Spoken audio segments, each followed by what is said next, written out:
Tentera Udara Diraja Malaysia (TUDM) telah mengesan penerbangan mencurigakan sebanyak 16 buah pesawat memasuki ruang udara Zon Maritim Malaysia di Sabah pada 31 Mei 2021. Panglima Tentera Udara Malaysia memberitahu pihak berita bahawa penerbangan pesawat ini dikesan oleh Radar Pertahanan Udara TUDM daripada Pusat Pertahanan Udara CR2 di Sarawak pada jam 11.53 pagi.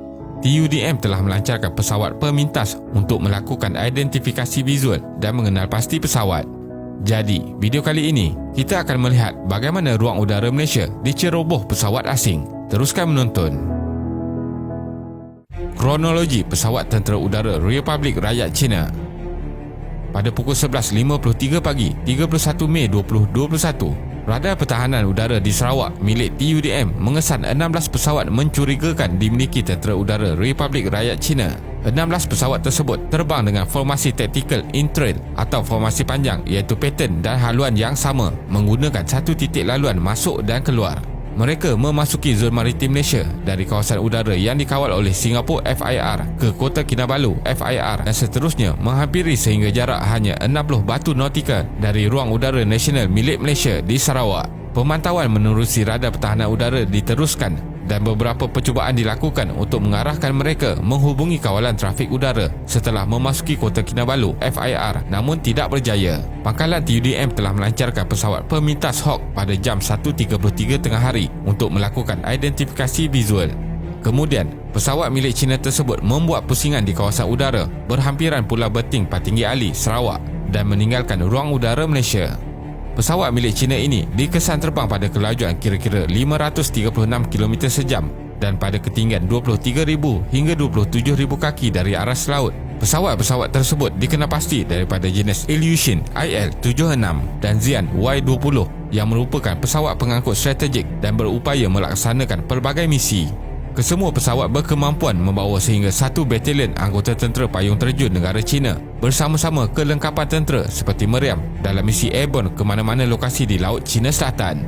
Selain itu, terdapat juga persoalan dari manakah 16 buah pesawat tentera China ini berlepas dan adakah ianya dari pulau-pulau buatan China di Kepulauan Spratly yang dibangunkan China untuk menjadi pangkalan tentera yang penting di Laut Cina Selatan. Menurut pakar geostrategis dari Universiti Teknologi Malaysia UTM, Profesor Madya Dr. Azmi Hassan, dari kenyataan dikeluarkan oleh TUDM, pencerobohan belum berlaku kerana ruang udara yang dimasuki pesawat terbabit adalah merupakan ruang udara yang dikawal oleh Malaysia dan belum memasuki ruang udara kedaulatan negara.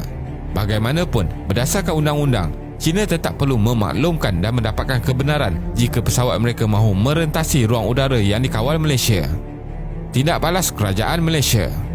Insiden ini telah dikendalikan oleh TUDM khasnya dan ATM berlandaskan undang-undang dan peraturan penerbangan antarabangsa serta strategi pertahanan udara nasional bersama-sama Kementerian Luar Negeri.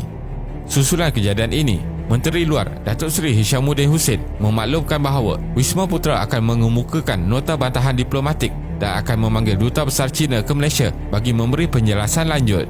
Pendirian Malaysia juga sangat jelas, iaitu hubungan diplomatik mesra dengan mana-mana negara tidak sesekali bermaksud kerajaan Malaysia akan berkompromi tentang soal keselamatan. Menurut jurucakap Kedutaan China sebelum ini, pesawat tentera China hanya menikmati kebebasan penerbangan di ruang udara berkenaan dan mematuhi undang-undang antarabangsa serta tidak memasuki ruang udara berdaulat dalam wilayah mana-mana negara.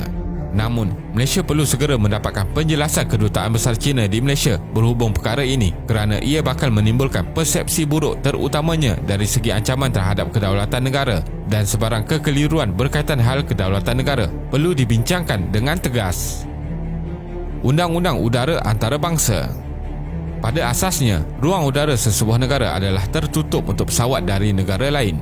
Tiada pesawat yang boleh terbang tanpa mendapat keizinan terlebih dahulu. Malaysia berada di kedudukan strategik di tengah-tengah rantau Asia Tenggara. Kebanyakan kawasan maritim di Laut Cina Selatan adalah kawasan zon ekonomi eksklusif EEZ.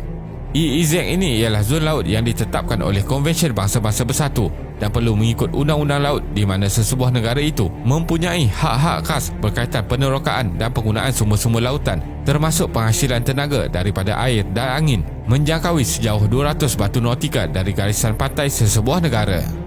Konvensyen Undang-Undang Laut Antarabangsa 1982 membenarkan pesawat asing terbang secara bebas melalui ruang udara di zon EEZ seperti yang diperuntukkan oleh Perkara 58-1. Akan tetapi, Perkara 58-1 ini perlu dibaca bersama-sama dengan beberapa peruntukan lain, terutama sekali Perkara 88. Perkara 88 memperuntukkan bahawa perairan EEZ hanyalah boleh digunakan untuk tujuan keamanan.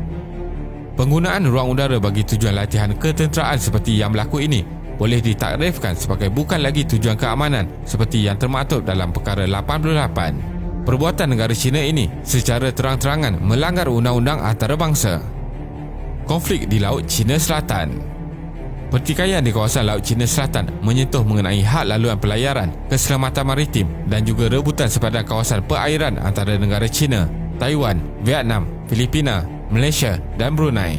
Konflik mula terjadi apabila negara China mula membuat tuntutan atas hak kedaulatan di sebahagian besar perairan Laut China Selatan melalui Nine Dash Line dan mula agresif dalam merampas hak tersebut. Kawasan merangkumi Nine Dash Line ini berbentuk lengkungan U mengunjur dari utara ke selatan sehingga ke perairan Sarawak. Melalui tuntutan maritim ini, ia turut juga merangkumi ruang udara di atasnya. Pusingan terbaru ketegangan yang berlaku ini mula memuncak sejak tahun 2009 di mana Beijing telah mengambil pendekatan berbentuk power center bagi membentuk kawalan de facto ke atas ciri-ciri maritim, meningkatkan kecurigaan serantau dan kebimbangan terhadap dominasi China. Persaingan geostrategik yang berlaku ini juga melibatkan persepsi dua kuasa besar iaitu Amerika Syarikat dan China yang melihat satu sama lain sebagai ancaman kepada kepentingan nasional yang ingin dijaga di Laut China Selatan. Kenapa pesawat Israel terbang di ruang udara Malaysia?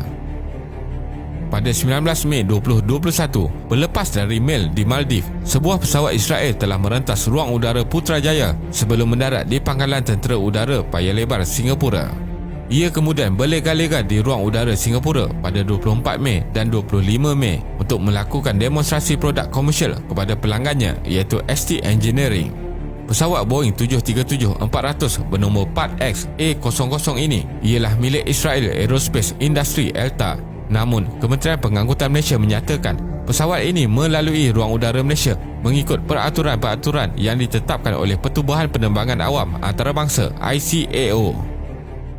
Kesimpulannya, dalam isu penggunaan ruang udara, setiap negara berdaulat perlu tegas dan tidak memberi sebarang pengecualian kerana tidak diketahui tujuan sebenar negara lain. Dalam isu insiden pesawat tentera dari negara China, dapat dilihat walaupun negara Malaysia adalah antara negara yang mempunyai hubungan diplomatik yang baik dengan negara China selama berpuluh tahun, Malaysia tidak terkecuali daripada tindakan provokasi negara dianggap kuasa besar dunia ini. Terima kasih kerana menonton dan jangan lupa subscribe. Jumpa lagi.